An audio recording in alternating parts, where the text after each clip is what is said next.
conflict in the Middle East continues to escalate. The world is facing what the International Energy Agency is calling the largest supply disruption in history, with the Strait of Hormuz effectively closed and global oil prices swinging wildly around the $100 US mark. The focus has now shifted from the battlefield to the massive underground caverns and tanks that hold the world's emergency fuel.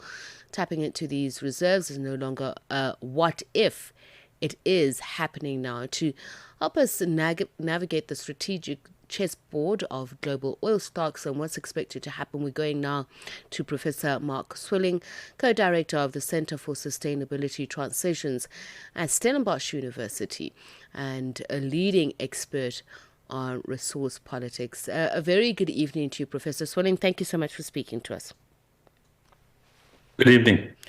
So with the International Energy Agency warning about this, what it calls the largest supply disruption in history, I'm just wondering, at what point does this stop being a market shock and become a systemic economic crisis? I think we're on the brink of that systemic economic crisis. I mean, if you look at the fact that the world consumes about 100 million barrels of oil per day, and the International Energy Agency has released 400 million barrels of oil, that's only 4 days' supply. And that's 25% of global reserves held by government.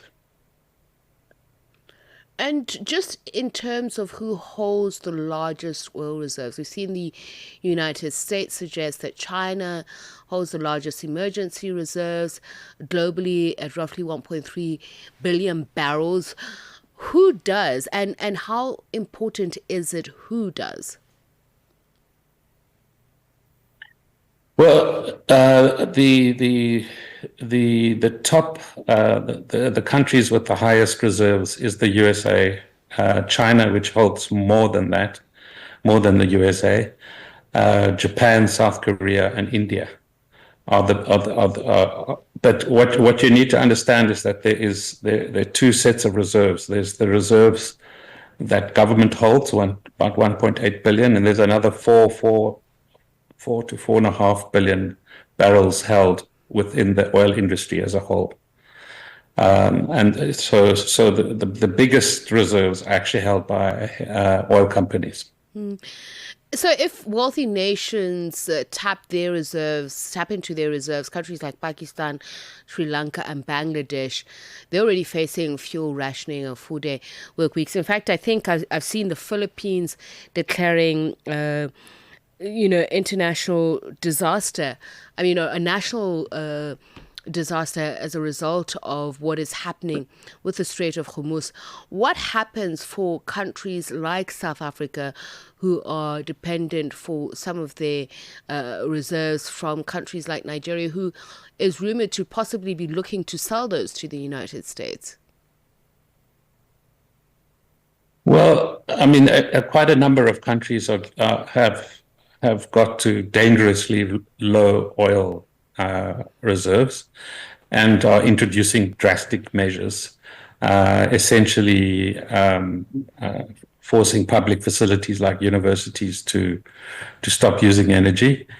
In the South African context, we had a very serious incident back in 2015 where our oil reserves were sold under very suspicious circumstances, but there was a successful court case to get those reserves back, which was, the court ruled in favor, but we didn't get all the oil back. So we went from about 10 million barrels to almost nothing.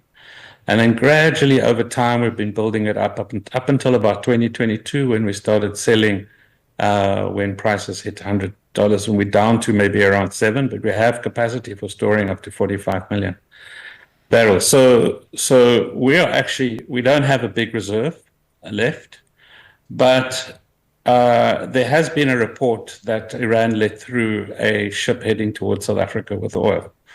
So our international positioning might be in our favor. And just how dangerously low are we? Are we going to see incidents of supply disruption? Because the other day I just wondered, I had gone to a fuel station and they said they didn't have the particular brand of fuel that I use, and I wondered if, and I know there was a time in the past where you'd have to queue at several petrol stations to get oil. Are we anywhere near that? Supply disruption, is that something that we're looking at? I don't think we're looking at serious supply disruption in the near future. As I said, our international positioning may well count in our favor, and we do have alternative sources of supply, like, as you suggested, Nigeria and other countries. But we are very dependent on oil from the Middle East, and if it is possible to negotiate the kinds of arrangements that allow ships headed towards South Africa to carry oil, then we're not in major danger. But if a much more serious conflagration takes place in the Middle East, for example, if the US starts bombing major oil installations, or the Israelis start bombing major oil installations in Iran, and Iran reacts by bombing other countries' oil infrastructures, then the whole world, including us, is going to face a as the IEA said, the most serious oil disruption in modern history. And we've seen continents like Asia already experiencing shortages from petrochemicals to basic consumer goods. So is this less of an oil crisis or more of a full spectrum industrial supply chain crisis? It's definitely an industrial supply chain crisis. I mean, it's not just about oil. It's also about gas, natural gas, and the key derivative of natural gas is fertilizer, and fertilizer is critical for food production, and so we're going to start seeing a disruption of the food chain, and we're also going to start seeing very serious disruptions of manufacturing value chains as the cost of energy puts an increasing number of businesses out of business. So it's definitely not just an oil shock. And also, what we need to bear in mind is that oil has traditionally been sold in dollars, especially from Middle East countries, on the understanding that those dollars get reinvested in the US economy.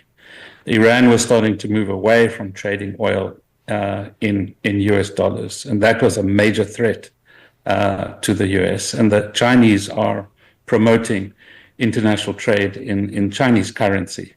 So what we might be seeing is the beginnings of global de-dollarization, which will fundamentally upset the global financial markets. And actually, that leads into my next question on, is it a matter of how much longer this continues, that, and if it will have an impact on global trade, maritime law, or even monetary policy in countries as a result of what is happening now? And some have even accused Iran of weaponization of geography. Is it really that, or is it just the cost of war? I definitely don't think we can blame Iran for weaponizing geography, or you can't really blame Iran for retaliating against an unprovoked attack on its sovereignty. So what we have is a US-backed Israeli bid to regionalize the Zionist power that has been a source of destabilization in the Middle East for decades. This is going to continue until there is a fundamental reset, which brings the US and Israel under control, or it's going to result in a much, much wider conflagration that will be destabilizing of the global economy much more seriously than we've seen up until now, including the destabilization of global monetary and financial systems as a result of the de-dollarization of oil trading. Now, I want to just look at just international policy, just the Strait of Hormuz, where it sits, the issue around strategic reserves and what happens if disruption drags. But what does it mean for emerging economies in particular? But also, was there a lack of thinking just in terms of checkpoints, choke points rather, when the configuration of oil supply became what it is now? Well, there's a number of choke points in the global geography, and the countries that control those choke points charge ships passing through those choke points large amounts of money. Iran did not charge for ships going through the Strait of Hormuz. They made it available for international trade to run smoothly.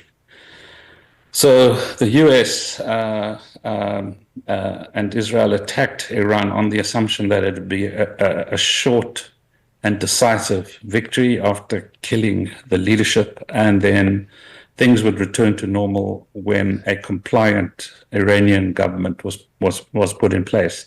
That hasn't materialized. And as a result of the assumption that this was going to be a short and quick attack resulting in regime change, no measures were taken to protect the Strait of Hormuz for ships passing through. And so we have the situation that we have now. We are into a war, a conflagration that could be prolonged, become a quagmire, and become regionalized. And eventually, as Jeffrey Sachs from the US has been arguing, could possibly trigger World War III. So I think we're in a very, very serious situation, and it's not just about the Strait of Hormuz. It's a much greater threat to the destruction of the biggest oil infrastructures, but also the massive civilian casualties that go along with that, which are completely unnecessary.